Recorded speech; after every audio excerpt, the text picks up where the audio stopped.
Buenos días, hermanos. Que el Señor les bendiga a cada uno de ustedes. Un gusto verlos. Por favor, quiero que abran sus Biblias y vaya al Evangelio de Juan, capítulo 14.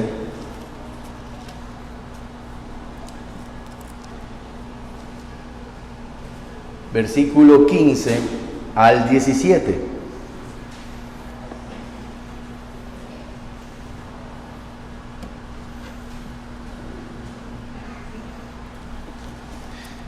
Evangelio de Juan, capítulo 14, versículo 15 al 17. Dice la palabra del Señor: Si me amáis, guardad mis mandamientos, y yo rogaré al Padre, y os dará otro consolador para que esté con vosotros para siempre, el Espíritu de verdad, al cual el mundo no puede recibir, porque no le ve ni le conoce, pero vosotros le conocéis, porque mora con vosotros y estará en vosotros. Vivimos en tiempos donde gran parte de la iglesia evangélica ha sustituido la enseñanza bíblica del Espíritu Santo por una experiencia desarraigada de la palabra de Dios. El testimonio de muchas congregaciones ya no gira en torno a Cristo y su obra, sino en fenómenos emocionales, dones mal entendidos y una búsqueda de experiencias místicas. Esta deformación, hermanos, esta deformación doctrinal no es trivial, sino que debilita la fe, desorienta al creyente y oscurece la gloria de Dios. Tristemente, se ha dejado de enseñar con claridad quién es el Espíritu Santo. Y por ello es urgente volver al credo de los apóstoles y con sencillez y poder declarar: creo en el Espíritu Santo. Esta afirmación no es un simple agregado litúrgico, sino una declaración doctrinal que recoge siglos de fe cristiana fundamentada en la palabra de Dios. Confesar que creemos en el Espíritu Santo, hermanos, es afirmar que creemos en una persona divina, consustancial con el Padre y el Hijo, cuya misión es glorificar a Cristo, aplicar su obra redentora en nosotros y conformarnos a la imagen de aquel que nos salvó, nuestro Señor Jesucristo. Su obra no reduce a señales espectaculares, sino que se manifiesta poderosamente en la regeneración del pecador, el testimonio interno que convence de pecado y verdad, en la iluminación de las Sagradas Escrituras y en la transformación diaria del creyente, en su santificación, en su progreso santificación. El Espíritu no grita ni busca protagonismo. Él señala a Cristo. Y es por eso que podemos indicar confiadamente, hermanos, que una verdadera iglesia donde el Espíritu actúa es cuando Cristo es exaltado. Por tanto, el estudiar la frase creo el Espíritu Santo, vamos a ir afirmando la verdad que el Espíritu no actúa como una fuerza descontrolada, sino como el Consolador que Cristo prometió, quien mora en los creyentes y capacita para vivir vidas santas, humildes y rendidas al servicio de Dios. De manera que, hermanos, podemos entonces decir y discernir su obra genuina del Espíritu Santo en medio de un mundo religioso que ha olvidado que el Espíritu glorifica al Hijo y no al hombre. Es en esta declaración, hermanos, que es la tercera y la última sección del credo de los apóstoles, que vamos a meditar este y los próximos domingos, donde nos lleva a confesar con toda la iglesia de todos los tiempos: creo en el Espíritu Santo. Esta declaración, una vez más, no es una fórmula vacía ni una expresión litúrgica sin contenido, sino que es una afirmación doctrinal profunda, una declaración de adoración y de confianza. Así que el estudio del día de hoy tendrá el siguiente bosquejo: el Espíritu Santo es una persona divina, en primer lugar. El Espíritu Santo es una persona divina. El Espíritu Santo es verdadero y eterno Dios. Segundo, el Espíritu Santo es verdadero y eterno Dios. Y tercero, el Espíritu Santo y su obra en el creyente. Y antes de orar, citaré el credo de los apóstoles. Creo en Dios Padre Todopoderoso, Creador del cielo y de la tierra. Creo en Jesucristo, su unigénito Hijo, nuestro Señor, que fue concebido por el Espíritu Santo, nacido de la Virgen María, sufrió bajo Poncio Pilato, fue crucificado, muerto y sepultado, descendió al infierno, al tercer día resucitó de entre los muertos, ascendió al cielo y está sentado a la diestra del Dios Padre Todopoderoso. Desde allí vendrá a juzgar a vivos y a los muertos. Creo en el Espíritu Santo, la Santa Iglesia Católica o universal, la comunión de los santos, el perdón de pecados, la resurrección del cuerpo y la vida eterna. Amén. Oremos, hermanos, para que el Señor nos guíe en este tiempo. Amado Padre Celestial, mi Dios, quiero darte gracias por el inmenso favor que nos das en el poder estar aquí y escuchar una vez más tu palabra. Señor, queremos que tú, mi Dios amado, nos guíes como orábamos al principio y leímos el Salmo, que tú estás, que nosotros rogamos y tú, mi Dios amado, oyes nuestros ruegos, Señor, y la verdad rogamos que el día de hoy usted se glorifique, nos pueda enseñar y sobre todo, mi Dios amado, ilumina las mentes de los cuales no te conocen. Te pedimos esto en el nombre de Jesús. Amén, amén. Bien, hermanos, vamos entonces a seguir con nuestro estudio del credo de los apóstoles. Y antes de empezar con el primer punto del día de hoy, quiero dar un breve resumen de lo que hemos aprendido todo este tiempo. En primer lugar, recordemos que el credo de los apóstoles no fue escrito literalmente por los apóstoles, pero sí es un resumen fiel de la enseñanza que ellos transmitieron en el Nuevo Testamento. Se trata de una confesión breve, clara y profunda, y bíblica, por supuesto, que ha sido utilizada por la iglesia cristiana desde los primeros siglos. Es, por así decirlo, un compendio de verdades fundamentales del Evangelio que todo cristiano, escuche bien, que todo cristiano debe conocer, creer y confesar. En segundo lugar, es importante aclarar que este credo no es exclusivo de la Iglesia Católica Romana, aunque ellos también lo recitan. El credo de los apóstoles es universal, es decir, pertenece a toda la iglesia cristiana histórica. Fue confesado mucho antes de que existiera este sistema, esta institución de la sede de Roma. De hecho, muchas iglesias reformadas, luteranas, anglicanas y también bautistas históricas lo han utilizado como parte de su liturgia y enseñanza. En tercer lugar, necesitamos recuperar el valor de confesar nuestra fe como iglesia en un tiempo donde uno cree a su manera y donde reina la confusión doctrinal. Hacer esta antigua confesión nos ayuda, hermanos, a mantenernos firmes en la verdad y a transmitirlas a otros como nosotros lo hemos enseñado. Confesar el credo en la iglesia, hermanos, no reemplaza, por supuesto, a la Biblia, sino que declara con palabras inmemorables lo que la Biblia enseña claramente.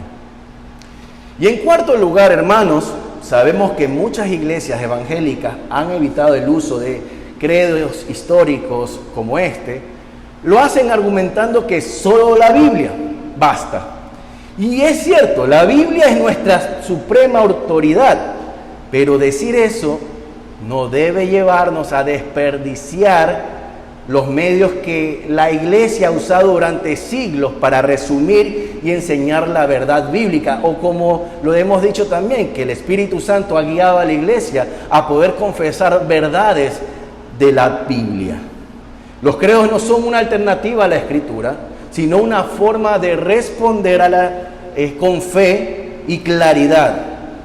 No tener credos en la práctica no significa que no se tenga una interpretación.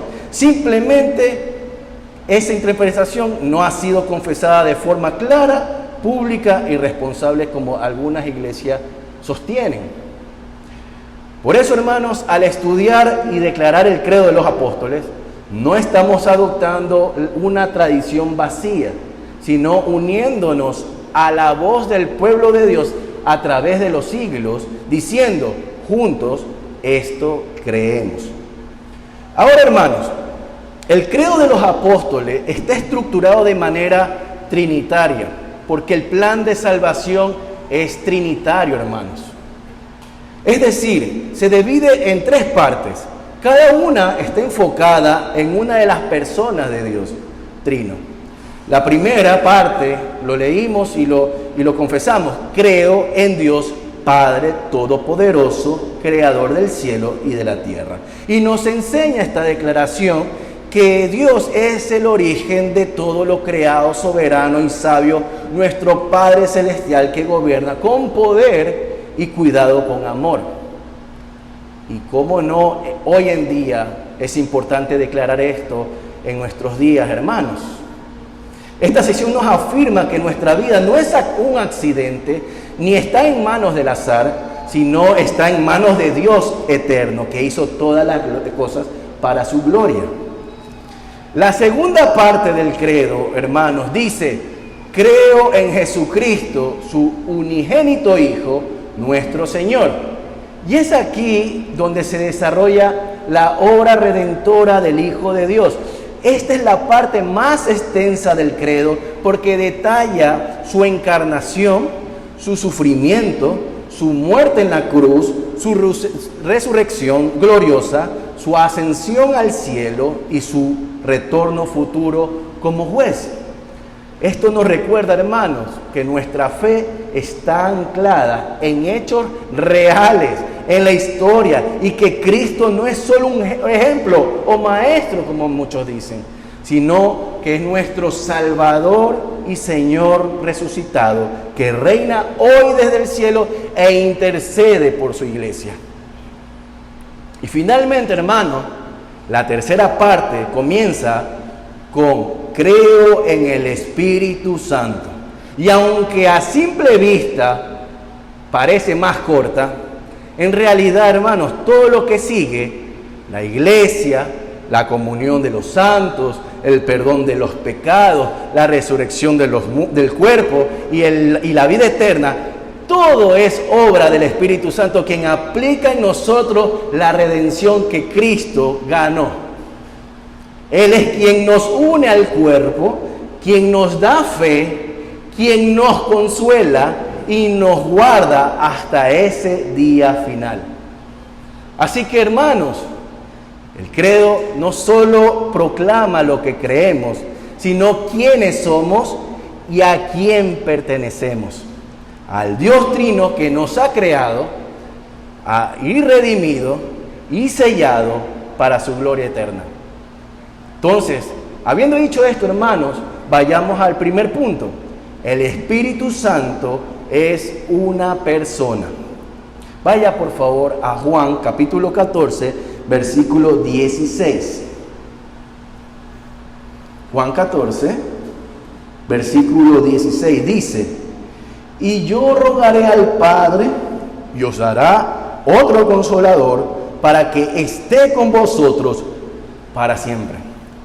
La palabra Jesús que utiliza para referirse al Espíritu es Paracletos, que significa literalmente, hermano, uno que es llamado al lado para ayudar. Una vez más, significa literalmente Paracletos, uno que es llamado al lado para ayudar. Es un título profundamente personal, es decir, que el Espíritu Santo no es una energía impersonal ni una fuerza abstracta. Es un ser personal que se relaciona, actúa, consuela y guía. Jesús no dijo que el Padre enviara algo, sino otro consolador, como él mismo lo fue para sus discípulos. Esta es una afirmación directa de la personalidad del Espíritu Santo. Esto especialmente, poder declarar esto, hermanos, es porque hay grupos como los testigos de Jehová que niegan que el Espíritu Santo es una persona. Ellos consideran que el Espíritu Santo de Dios es una fuerza activa, una especie de poder sin voluntad y conciencia. Pero esto es una herejía. Esta herejía se basa en una lectura incompleta de la Escritura. Si bien es cierto que el Espíritu actúa con poder, por ejemplo, se dice que se derrama o que podemos ser llenos de Él, la Biblia también nos dice y nos muestra que actúa como una persona con voluntad, emociones, conciencia y autoridad. Y a continuación veamos brevemente algunas evidencias claras de la personalidad del Espíritu Santo, cada una que van a ser respaldadas por la Escritura. Por favor, vaya conmigo a Hechos 15, versículo 28. Hechos 15, versículo 28 al 29. Y veremos que el Espíritu Santo juzga, hace un juicio. Dice, versículo 28 al 29 de Hechos 15. Porque ha parecido bien al Espíritu Santo y a nosotros no imponeros ninguna carga más que estas cosas necesarias, que os tengáis de los sacrificados a ídolos, de sangre y de ahogado y de fornicación, de las cuales cosas, si os guardaréis, bien haréis, pasadlo bien, porque ha parecido bien al Espíritu Santo. ¿Ven, hermanos? Aquí no dice simplemente que los apóstoles les pareció bien, sino que dice que el Espíritu Santo, ¿verdad?, también juzgó. Él participó de una decisión doctrinal. Él juzga lo que es correcto y necesario para la vida cristiana. Esto, una vez más, nos muestra que tiene criterio moral, capacidad de evaluación y autoridad espiritual. Una fuerza no hace eso. Solo una persona lo puede hacer. Pero también el Espíritu Santo da testimonio. Vaya conmigo a Hechos, capítulo 5, versículo 32. Hechos 5, versículo 32, dice: y nosotros somos testigos suyos de estas cosas, y también el Espíritu Santo, el cual ha dado Dios a los que le obedecen. Fíjese aquí, mi hermano, el Espíritu Santo no es un mero habilitador de dar testimonio, sino que es el mismo testigo verdadero. Testifica de Cristo juntamente con los apóstoles, como lo afirma claramente la Escritura en Juan 15, 26. Y esto es muy importante, hermanos, porque una fuerza impersonal no puede testificar. Solo una persona con entendimiento, voluntad y verdad puede declarar que lo ha visto y oído. Así que lo hace el Espíritu, que da testimonio de Cristo y que está en perfecta unidad con el Padre y el Hijo. Entonces, el Espíritu Santo no solamente juzga ni tampoco da testimonio, sino que también Él envía. El Espíritu Santo envía. Vaya conmigo a Hechos, capítulo 13, versículo 2. Hechos, capítulo 13, versículo 2. Mire lo que dice, hermano. Hechos 13, 2. Ministrando estos al Señor y ayunando, dijo el Espíritu Santo, apartarme a Bernabé y a Saulo para la obra a que los he llamado. Es interesante, hermano, que dijo el Espíritu Santo. Él habla, Él llama, Él designa personas para el ministerio. Noten que no es una emoción colectiva ni una impresión subjetiva, sino que es una declaración directa del Espíritu. Él tiene voluntad y autoridad. Ahora bien, hermanos, es necesario dar una pequeña aclaración que es muy importante hacer. Aunque en los tiempos apostólicos el Espíritu Santo hablaba de forma directa y audible, como vemos en este libro de Hechos, esa operación fue propia de la etapa fundacional de la iglesia. Hoy, en el tiempo presente, el Espíritu Santo ya no se comunica así. Él nos habla por medio de las Sagradas Escrituras, que Él mismo inspiró, por supuesto. Ya no debemos esperar nuevas revelaciones, sino depender completamente de la palabra de Dios para recibir su guía. Y podemos ver que muchas congregaciones, por irse al extremo, se han apartado de la palabra de Dios y han hecho unas iglesias herejes, sinagogas de Satanás. Lo que hace que el Espíritu en nosotros hoy es darnos convicción, iluminación, dirección y consuelo, pero por medio de las Sagradas Escrituras. Esos son los medios que el Señor nos ha dado. Y por supuesto estamos seguros en eso. Esa es su obra ordinaria y suficiente en nosotros como los creyentes en este nuevo pacto.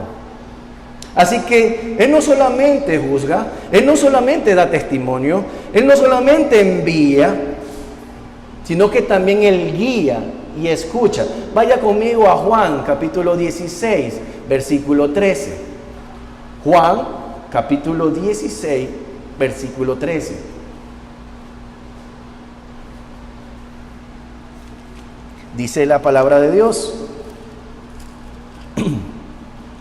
pero cuando venga el Espíritu de verdad, Él os guiará a toda la verdad, porque no hablará por su propia cuenta, sino que hablará todo lo que oyere y hará saber las cosas que habrán de venir.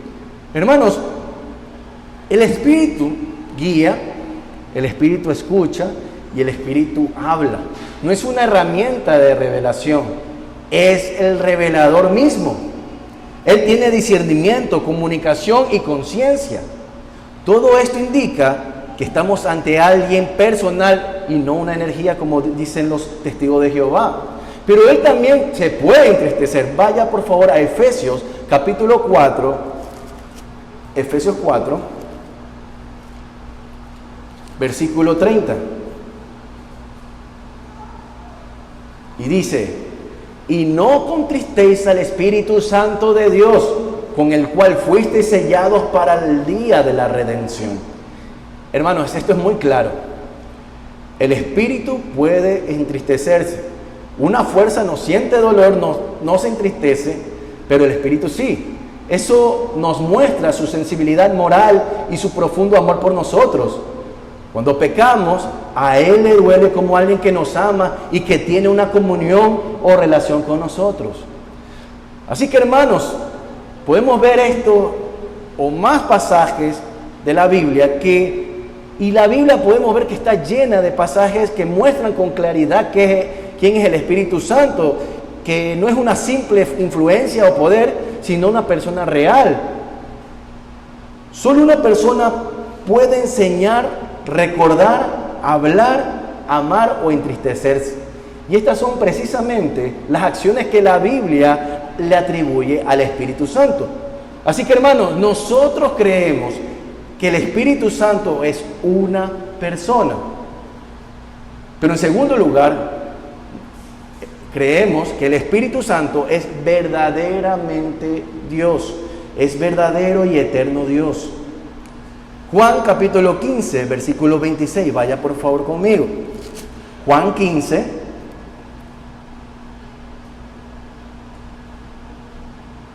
versículo 26. Pero cuando venga el Consolador, a quien yo os enviaré del Padre, el Espíritu de verdad, el cual procede del Padre, Él dará testimonio acerca de mí. Jesús no solo llama, hermanos, al Espíritu Santo otro consolador, sino que en Juan, en este pasaje que leímos, declara que el Espíritu Santo procede del Padre. ¿Qué quiere decir con esto, hermano? Esta frase, hermano, es profundamente doctrinal.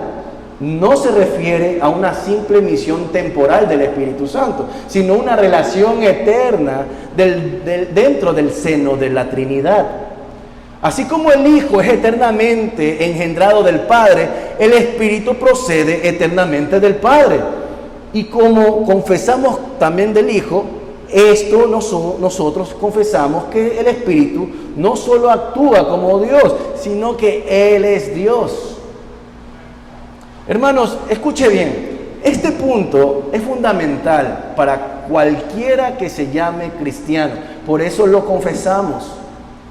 El Espíritu Santo no es una criatura ni una expresión del poder divino.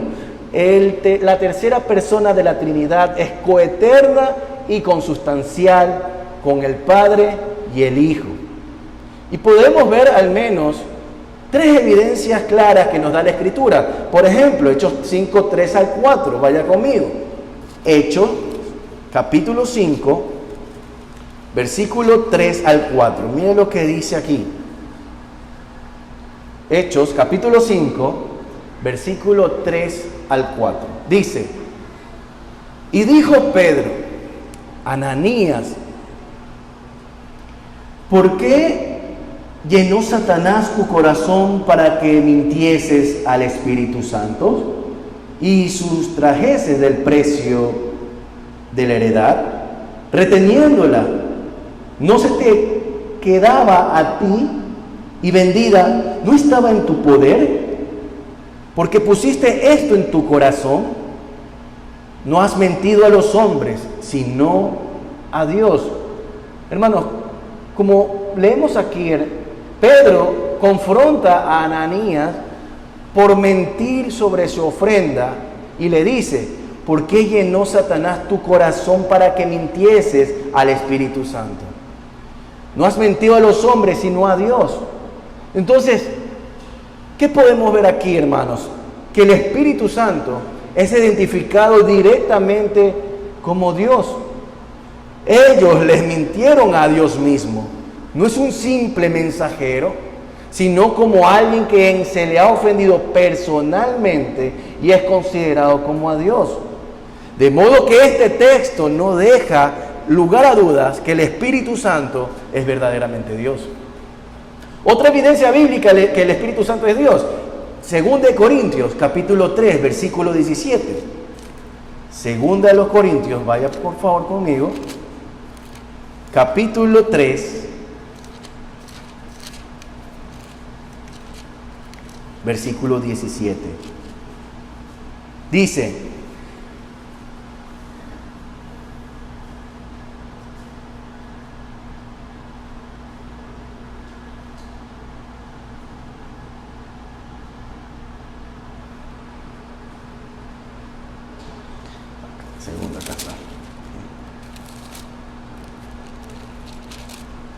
Segunda los Corintios, capítulo 3, 17, dice: porque el Señor es el Espíritu, y donde está el Espíritu del Señor, allí hay libertad.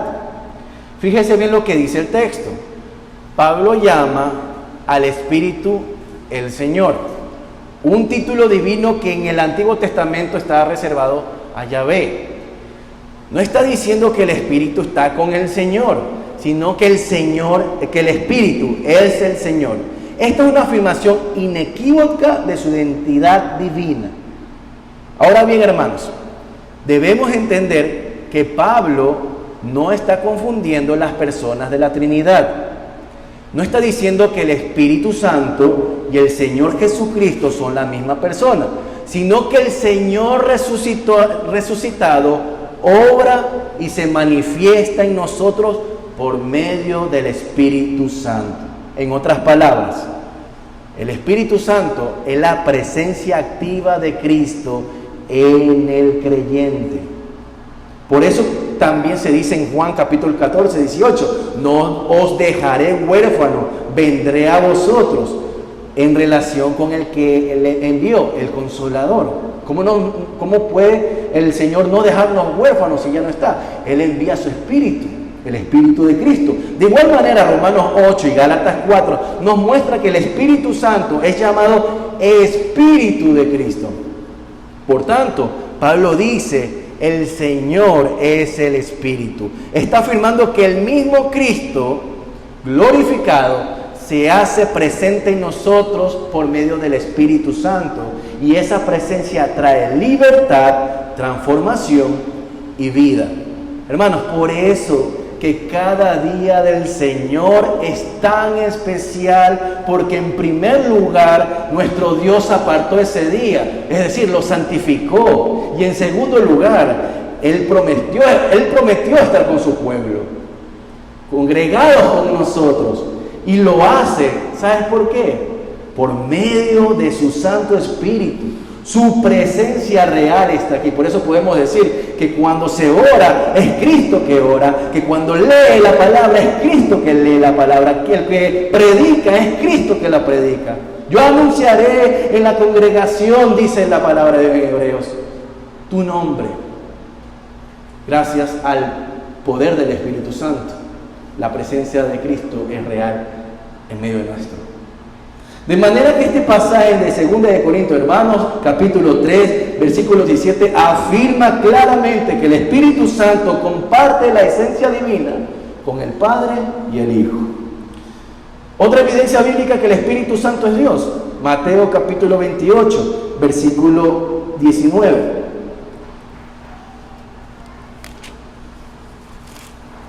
La llamada fórmula bautismal. Mateo 28, versículo 19, dice, por tanto, id y haced discípulos a todas las naciones, bautizándoles en el nombre del Padre y del Hijo y del Espíritu Santo. Hermanos, Jesús aquí ordena bautizar en el nombre del Padre, del Hijo y del Espíritu Santo. Note bien que no dice en los nombres, sino que dice en el nombre. Hermanos, recordemos que la doctrina de la Trinidad surgió de la necesidad de afirmar y de explicar que Dios es uno y que también es Padre, Hijo y Espíritu Santo. Esto indica entonces, hermanos, unidad en esencia y pone al Espíritu Santo en pie de igualdad con el Padre y el Hijo. Ser incluido en esta fórmula trinitaria entonces es una clara afirmación de su divinidad. De manera que, hermanos, podemos entender que el Espíritu es plenamente Dios y digno de honor y obediencia. Estos pasajes no son aislados. A lo largo de la Escritura podemos ver que el Espíritu Santo le atribuyen obras divinas, como cuando Él crea en Génesis 1:2, cuando alguien resucita, Romanos 8:11, santifica, 1 Pedro 1:2, y mora en el creyente como templo, 1 Corintios 6:19. Todo esto lo puede hacerlo quien es Dios mismo. Entonces, hermanos, este segundo punto que acabamos de ver, nosotros creemos que el Espíritu Santo es verdadero y eterno Dios. Finalmente, hermanos, nosotros creemos que el Espíritu Santo obra en el creyente. El Espíritu Santo y su obra en el creyente. Vaya conmigo a Juan, capítulo 14, versículo 17. Juan 14, versículo 17. Dice, el Espíritu de verdad, al cual el mundo no puede recibir, porque no le ve ni le conoce, pero vosotros le conocéis, porque mora con vosotros y estará en vosotros. Esta promesa gloriosa señala que el Espíritu no vendría solo a acompañar desde afuera, sino que va a habitar dentro del creyente.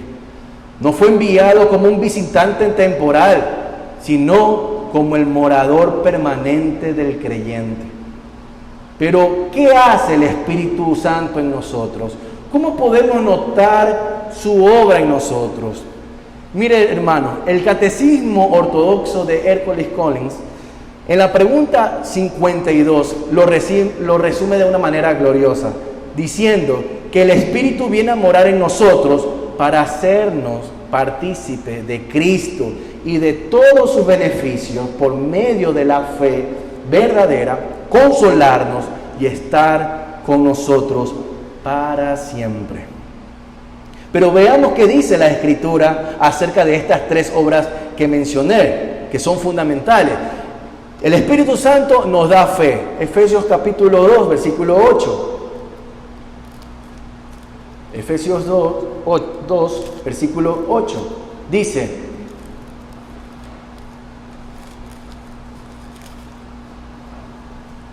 porque por gracia sois salvos por medio de la fe, y esto no de vosotros, pues es don de Dios. Y en 1 Corintios 2:12 dice: y nosotros no hemos recibido el espíritu del mundo, sino el Espíritu que proviene de Dios, para que sepamos lo que Dios nos ha concedido. Ven, hermanos, la fe con la que creemos en Cristo no nace de nuestra voluntad o inteligencia. Es un regalo, un don que el Espíritu nos da a nosotros. Él abre nuestros ojos, nos convence del pecado y nos hace confiar en Cristo. De modo que sin el Espíritu nadie podía creer realmente en el Salvador. Y cuando nosotros podemos, en un momento a otro, usted revise su vida en el principio y vea cuántas cosas usted le ha añadido a su fe y cuántas cosas usted sabe. Y usted dice: ay, gracias a Dios, el Señor me hizo inteligente. Es por la obra del Espíritu Santo que podemos reconocer muchas cosas que antes desconocíamos. De manera, hermanos, que el Espíritu Santo ha venido a morar en nosotros para darnos fe, pero también su obra es que Él nos consuela. Vaya conmigo a Juan capítulo 14, versículo 26.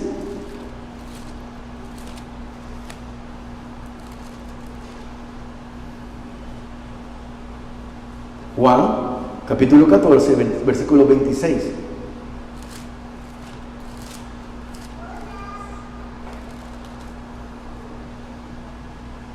Mas el Consolador, el Espíritu Santo, a quien el Padre enviará en mi nombre, Él os enseñará todas las cosas y os recordará todo lo que yo os he dicho.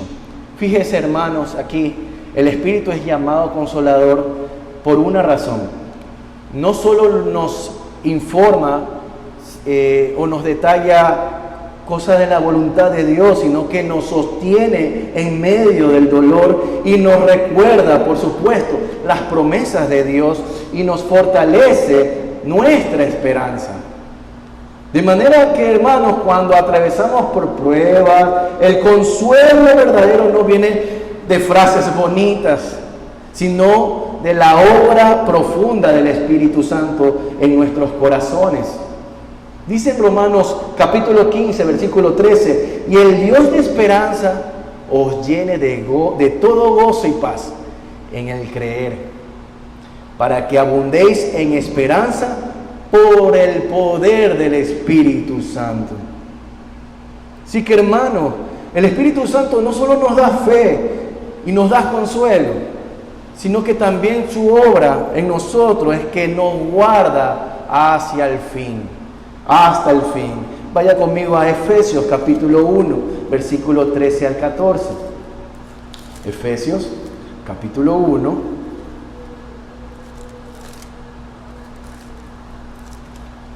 versículo 13 al 14.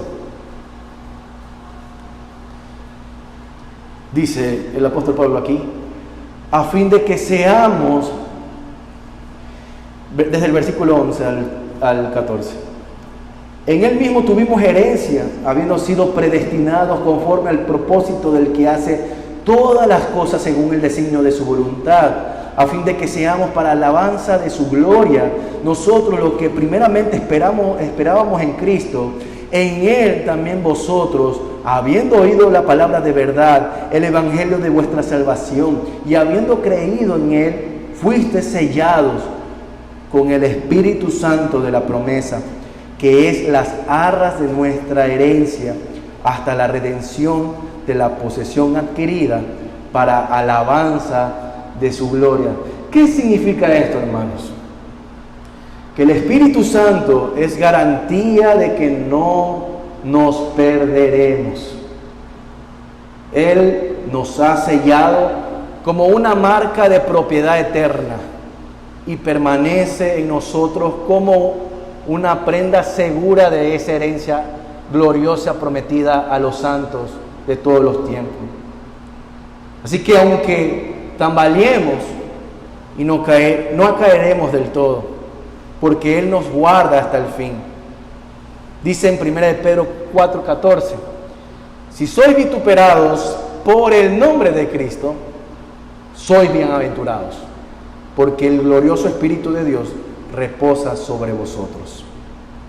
Hermanos, estas tres obras del Espíritu, darnos fe, consolarnos y guardarnos hasta el fin, resume de forma preciosa el ministerio permanente, consolador de la vida del creyente, en la vida del creyente. La fe verdadera no brota del esfuerzo humano, como dijimos, sino que es implantada por el Espíritu en el corazón regenerado. El consuelo que sostiene al cristiano en medio del dolor no proviene del mundo, sino del Espíritu que nos recuerda de las promesas hermosas de nuestro Cristo. Y la perseverancia hasta el final no es fruto de nuestra propia voluntad, sino del sello divino con el que el Espíritu ha marcado en los redimidos como garantía de su herencia eterna. Amén. Conclusión, hermanos. Al confesar el credo creo en el Espíritu Santo, no estamos afirmando algo secundario, sino central en nuestra fe cristiana. Hemos visto que el Espíritu es una persona divina y no una fuerza impersonal. Él es verdadero Dios junto al Padre y el Hijo, y mora en nosotros, hermanos, para siempre, aplicando en nuestras vidas, Señor, todo lo que Cristo ganó en la cruz del Calvario. ¿Te das cuenta, amado hermano, cuán glorioso que es esto? El mismo Dios que creó los cielos, que levantó a Jesús de los muertos, vive en ti. No para visitarte de vez en cuando, sino para hacerte partícipe de Cristo, para consolarte en tu dolor, para sostenerte en tu debilidad y para garantizar que llegarás al final por medio de la fe en Cristo, nuestro Señor. Por eso este mensaje no debe dejarnos indiferentes, para nada. Al principio nosotros dije, hoy más que nunca es urgente volver al credo de los apóstoles, que con sencillez y poder declarar creo en el Espíritu Santo. Pero no se trata de solo repetir un credo, se trata de vivirlo bajo la realidad del Dios que habita en nosotros. Porque también hay quienes dicen creo en el Espíritu Santo, pero lo niegan en su doctrina y práctica. La Iglesia Católica Romana, por ejemplo, recita el credo, pero contradice al Espíritu al poner al Papa como vicario a Cristo. Esta misma semana lo hemos visto con claridad, la elección del nuevo Papa, donde se vivió una inmensa expectación entre millones de fieles católicos, quienes miraban hacia el Vaticano como si allí emanara la voz y la voluntad de Dios. Pero eso solo revela una profunda ignorancia de las Escrituras. No buscan al Espíritu en la palabra de Dios, sino al hombre en la silla. Confíen en una institución humana que ha reemplazado la guía del Espíritu Santo por decretos papales y tradiciones no inspiradas. Son guiados al error por un sistema que dice depender del Espíritu, pero no escuchan su voz. Colocan a un hombre como el representante de Cristo en la tierra, cuando la Escritura enseña claramente que el único que ha sido enviado a representar a Cristo en la tierra es el Espíritu Santo. Además, enseña tradiciones que el Espíritu nunca inspiró, doctrinas de hombres que suplantan su voz y autoridad. Y repito, hermanos, ¿sabes cómo podemos identificar una iglesia que es verdadera, guiada por el Espíritu Santo?